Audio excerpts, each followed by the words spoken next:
وایي د دغه نښو په کارولو سره د دوه عددونه سره پرتله کړئ.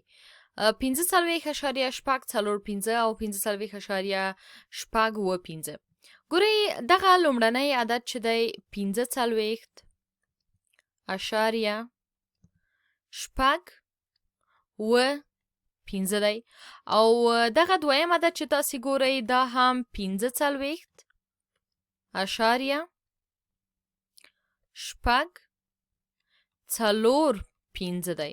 نو اوس تاسې وګورئ د دوی په منځ کې فرق څه شی ده؟ د اعشاریې نه مخکې چې کوم عددونه دي خو دواړه 45 دي. دلته په دې لسمه خانه کې هم دواړه 6 دي، خو په سلمه خانه کې تاسې ګورئ دلته 700 دي او دلته 400 دي. یعنې دلته په 1/100 خانه کې 7 دي، دلته 1/100 خانه کې 4 دي. نو د دې ځایه موږ ویلی سو چې 45.6 لوی دی د نښې لویه خوله لوی عدد خواته نظر 45.645 عدد ته دی.